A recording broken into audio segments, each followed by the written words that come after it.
Good morning, Eli. How are you doing? Either good afternoon or good night.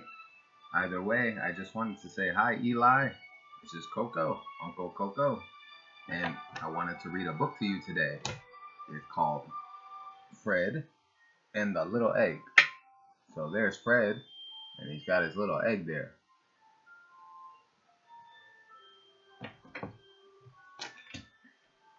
So let's go through, and here's some of the pictures. Look at that. Nice little forest picture. Okay. And let's start. Take a look at the picture. And what Fred is doing seems to be watching the swans. So let's see. Swans were nesting on the lake near the den. Fred hid in the reeds and watched them. They built soft nests of sticks and moss and laid large white eggs into them. Fred wanted to hatch an egg too, so he trotted home to the den. And look, there he is. He's watching the little gooses so he can learn how to raise an egg. So Fred goes home to his mom. And there he is. He's talking to his mom. And Fred says, "How do I make an egg?" asked Fred. "Bears have cubs, not eggs," said Mommy. "Then what can I put in my nest?" asked Fred. "Bears have dens, not nests," said Mommy. Fred still wanted to hatch an egg. He wondered if he could borrow one. He trotted back down the hill to the lake and splish-splashed over to ask a swan. The swan hissed fiercely as he came close. Fred jumped, bumped, splish-splashed backwards. And there's Fred, splish-splashing backwards. There he is. He fell in the water. He picked himself up, shook the water from his fur, and squished back to the shore. And there he is, getting right back up again, because he's motivated and he's ready to do some business. "I wasn't going to hurt it," he grumbled, stomping up the hill. "I'd have cared for it as well as a swan." He plodded into the woods. Among the leaves, a shiny acorn suddenly caught his eye. A teeny weeny brown egg, thought Fred, but who is here to hatch it? And there's Fred. He finds himself an acorn that he thinks is an egg. There was no one hidden behind the trees. Fred began to hope. Nobody answered when he called. He gave an excited squeak.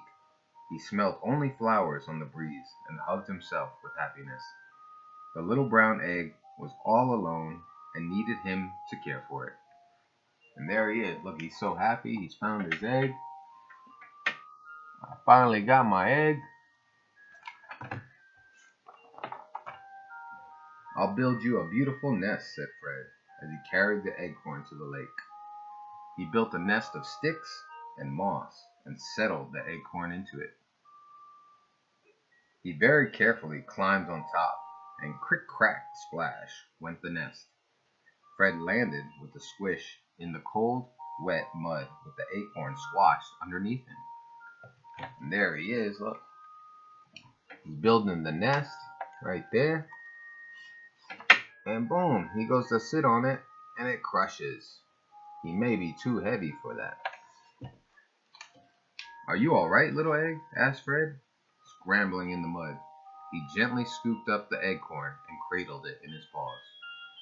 And there he is right there, worrying about his egg. The acorn was fine.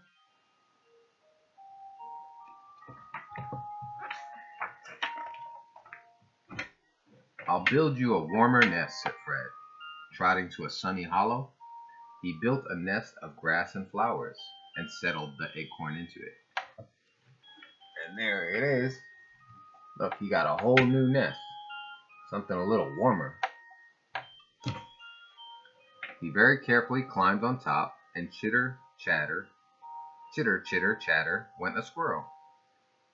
I won't let anybody eat my egg, said Fred with his fiercest stare.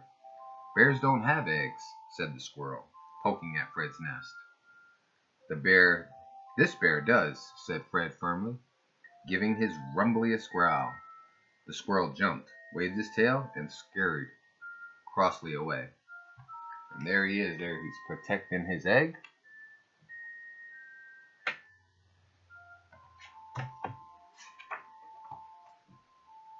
With a bounce, bounce, bump, a baby rabble tumbled into the hollow. Do you want to come and chase butterflies? She asked, brushing earth from her ears. Sorry, I'm busy, said Fred. Importantly, I have to hatch my egg. Bears don't have eggs, said the rabbit, peering at Fred's nest. This bear does, said Fred, proudly, and so I have to hatch it. And there is the rabbit, having fun, looking to play with Fred, but Fred is too busy. He has things to do. He's got to hatch that egg. So there he is, sitting on his nest.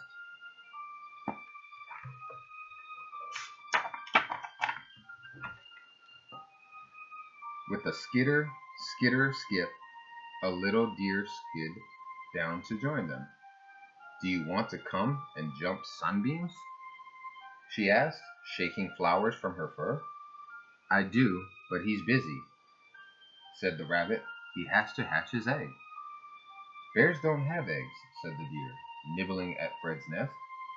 This bear does, said the rabbit knowingly, and so he has to hatch it. So there it is, Eli, look.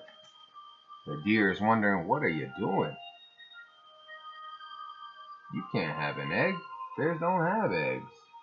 And there's the rabbit.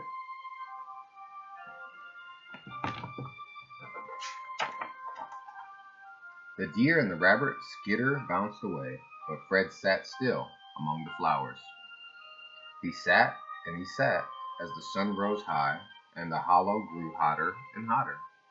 He sat and he sat as lunchtime passed, and his tummy began to rumble. He sat and he sat through the sleepy afternoon with insects buzzing around him. And there he is, Eli, look at him.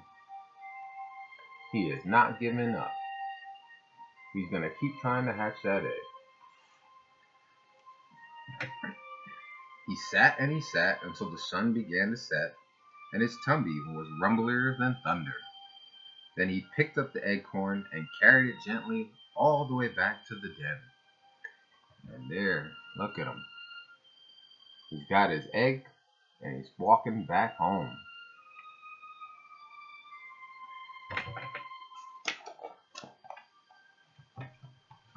My little brown egg won't hatch, said Fred, feeling very tired and grumpy. That won't hatch into a bird. It will grow into a tree. Like that tall old oak, said Mommy. If a tree hatched under me, I'd bounce up to the clouds, said Fred. He put down the acorn quickly. And there he is talking to Mom. See, there he is. And there's Mommy, like Eli and Mommy. You don't have to sit on it. You just have to plant it in the earth. Like this, said Mommy. So I just sit here and wait, asked Fred. It will take a long time, said Mommy. I've got nothing else to do until dinner. A very long time, said Mommy. Longer than dinner time? What about bedtime? Much, much longer, said Mommy. And there's Mommy showing Fred how to plant the acorn so it can grow into a tree.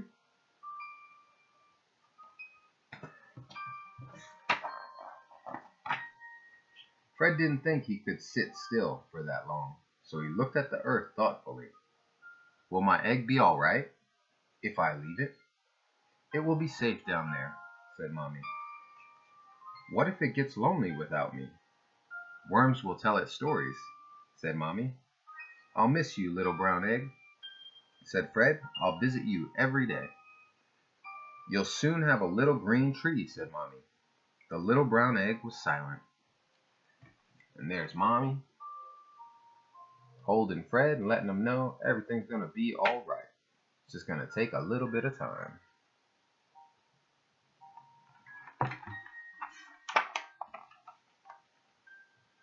So Fred padded off to the tall old oak, which rustled its leaves in welcome. He climbed into the branches and looked down at the lake, where the swans were sitting quietly. "I'm glad I don't have to sit on my egg," said Fred, swaying happily.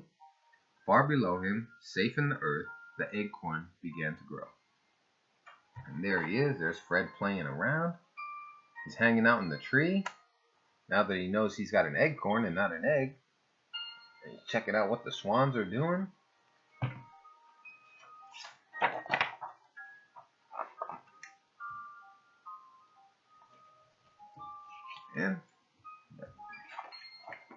And that is the end. So now it grows into a big tree, Eli. Once he planted the acorn, now he has a big tree to play on. And that is the end. I hope you liked that story, Eli. I had a good time, and I can't wait to see you. Remember, my name is Coco, and we will be seeing each other soon.